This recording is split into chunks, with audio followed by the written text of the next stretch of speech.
So ఇంత పెద్ద దీంట్లో పెద్ద ఆయన కేసీఆర్ గారు ఎందుకు ఒక మీటింగ్ కూడా అటెండ్ చేయలేదు? అంటే ఆయన ఆరోగ్య కారణాలు ఇంకా ఉందిగా ప్రచారం మీకు అదే ఉందండి, ఇప్పటి వరకు లేదు. ఉందా అంటున్నా నా ప్రశ్న. మీరు కేసీఆర్ గారి అటాకింగ్ ఎక్కువైపోయిందండి. అందరూ రేవంత్ రెడ్డి కనపడుతున్నారు మీకు అందరిలో. కేసీఆర్ గారు గతంలో ఉప ఎన్నికలు జరిగినప్పుడు కూడా ఒక గంట సేపు ప్రచారం చేశారు, అంతకంటే ఇప్పుడు చేయలేదు. లాస్ట్ 1 వీక్ 9 డేస్ మరీ ఎక్కువ స్టేట్ అంతా అయితే అట్లా కాదు. ఒక ఉప ఎన్నికల్లో ఎన్నడూ కేసీఆర్ గారు ఒక సభ కంటే ఎక్కువ చేయలేదు.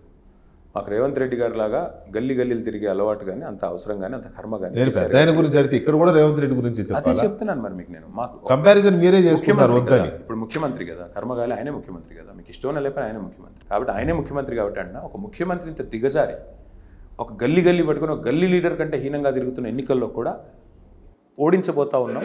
అది చూడండి, చూసిన తర్వాత 14 నాడు మిగతా విషయం మాట్లాడు. ఓడించండి, నేను కాదండి. నేను నాకేం బాధ లేదు, ఓడిపోయినా గెలిపిన నాకు వచ్చే పోయేదేం లేదు. నేను అనేది ఏంటంటే పెద్ద ఆయన కేసీఆర్ గారు క్యాంపెయిన్ టైం ఉంది, డిసైడ్ అదే సార్ టైం ఉంది, వస్తారా లేదా? ఒకవేళ రాకపోతే ఏమైనా హెల్త్ రీజన్స్ వల్ల వద్దులే అనుకుంటున్నారా?